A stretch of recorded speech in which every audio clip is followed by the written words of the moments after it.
Thank you, Megan. I first want to start by thanking, Megan and Robert, really the Etna Borough for putting this together, such a swift and lovely response. I'm really it's so heartwarming to see how many people are on this call, especially, if you're a Steelers fan and you're tired from staying up the night before, sitting on this call on a Monday night, it really says a lot. So I just want to thank everybody for being here.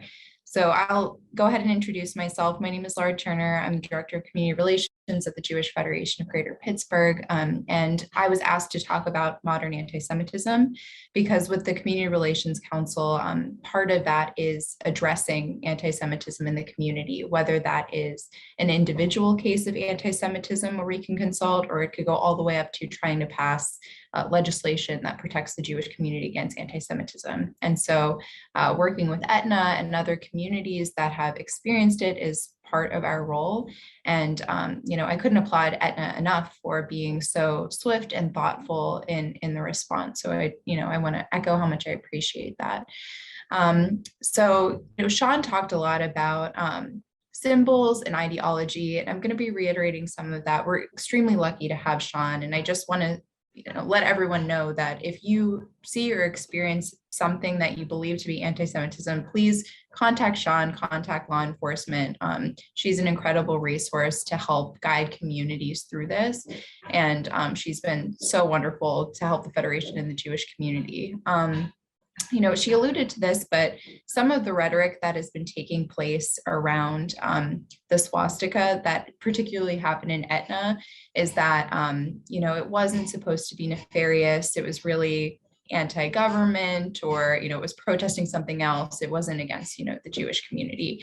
And so to answer Sean's rhetorical question of what do you think of when you see a swastika, I think that most people in modern society would attribute that to the Holocaust, white supremacy, Jew hatred, racism, regardless of whether or not one chooses to use this to advance their own agenda, the meaning and impact remains. Just because the origins of the swastika, it's an ancient symbol used by many cultures. If it's co-opted by Hitler and the Nazi Party, it becomes synonymous with Holocaust and mass genocide. So against the Jewish people, but also LGBTQ community, disabled community, Roma population, other marginalized groups. So, I just want to start by saying that regardless if one says that wasn't my intention, the impact remains. And when a symbol is so co-opted and so synonymous with hatred, the meaning the intention behind it really loses all meaning and doesn't hold a lot of weight there because the impact remains. And like Sean said, a fear would be that if you're putting something up there, you wouldn't want it to inspire other members in the community to say, who are intending to cause harm or danger. Some of you, if you're on this call, you're probably not surprised, but in my experience, a lot are surprised to know that there still continues to be a significant increase in anti-Semitism in the United States and globally over the past several years. Obviously, we're all painfully aware that Pittsburgh was the site of the worst anti-Semitic attack in US history at the Tree of Life building. And Sean mentioned that the Jewish community is such a tiny group in the United States, such a small group, around 2%, and over 60% of religiously motivated hate crimes are targeted at that community. So modern anti-Semitism, I think the thing that is most concerning is how pervasive it is in our society. Stereotypes, symbols, even jokes, they can really grow into conspiracy theories. And that's something that we see a lot happen in the community. So, a small example that you think might be a positive stereotype would be that a lot of Jews are so smart that they're lawyers, or Jews are really successful that a lot of them are in Hollywood. And you think that could be harmless, but it could also creep into something like, oh, they're a bunch of Jewish lawyers, so are Jews controlling the laws of the land? And therefore, are they, controlling something that would make it easier to have a caravan replace white people? Or there are a bunch of Jews in Hollywood. Are Jews controlling the media? Are they controlling our minds? Are they passing their own agenda? Something that you think is just a positive or harmless stereotype about Jews can actually have really, really harmful implications in our modern times. And I would say, these are age-old stereotypes, but they can express differently in modern times. Something to allude to, a very recent example about the rise in anti-Semitism would be in April and May. There was violence between Israel and Hamas. And during that time, we saw a 400% rise in anti-Semitism in the United States.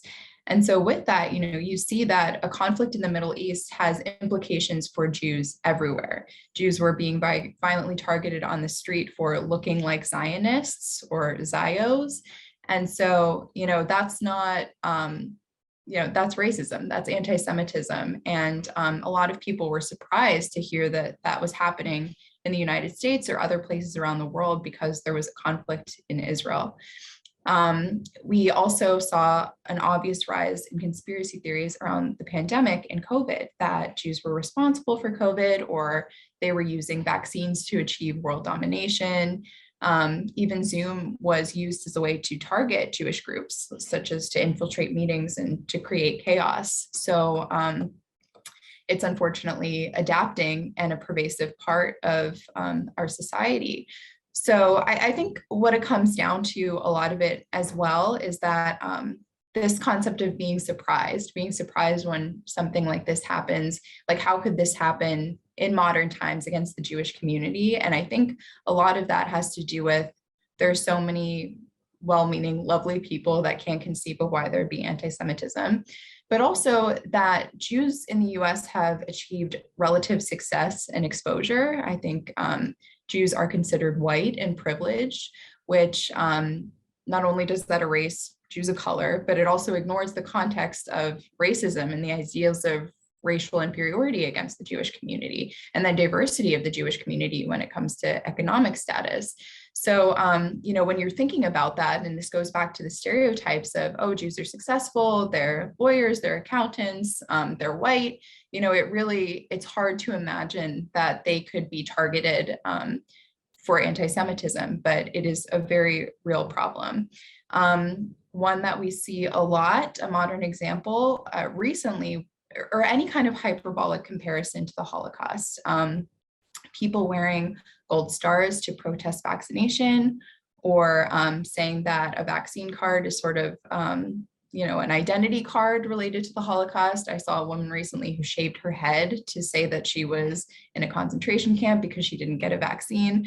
Like really horrible, horrible things that are happening, but it's a form of Holocaust denial because there is no comparison to the devastation of the Holocaust. That's not a, cute form of political protest against the vaccine. Like it has very serious implications. And so, going back to the Nazi symbol and what happened in Etna, while it's not modern, it is used by modern extremist groups. It's used by Holocaust deniers, white supremacists, left-wing anti-Semites, conspiracy theorists. So, all of this is a dog whistle to the Jewish community. And as a couple of other speakers said, I should mention that if there's hatred against the Jewish community, there's definitely, you can see a rise in hatred against other communities. So I know that there's a really lovely and vibrant LGBTQ community in Etna. And something that we saw was during the aftermath, a really significant response from that community. Not only trying to be allies to the Jewish community if those members were not Jewish themselves, but also recognizing that we're in this together. The queer community was also targeted by Nazi extremism. So it's really important that we lift one another up. And I know my colleague Maggie is definitely going to talk about that and how we can do that as neighbors after this. A couple of resources that I want to draw your attention to would be, besides the Federation and the people on this call, the Anti-Defamation League has a glossary of hate. So if there was something that you're confused about the origins of a symbol or trying to figure out, what implications does this have in modern context, they have a great resource and glossary. I believe the Southern Poverty Law Center has something similar. I would ask that you stay informed and educated. This community gathering is a wonderful start, that you're dedicating your time to listen to members of the community and experts in the field. Continue to check in on your friends and neighbors who may be feeling isolated or targeted, and also contact law enforcement, go through the proper channels. We saw a violent response to a swastika, and violence, compounding on violence is never something that we want to do. So, please contact law enforcement. We don't want to be rash or continue a cycle of hatred for your own safety, for the safety of the community. That's so important. So yeah, thank you for all that you're doing. And please remember to reach out to the Federation or us as a resource, and just so grateful and happy to be here. Thank you.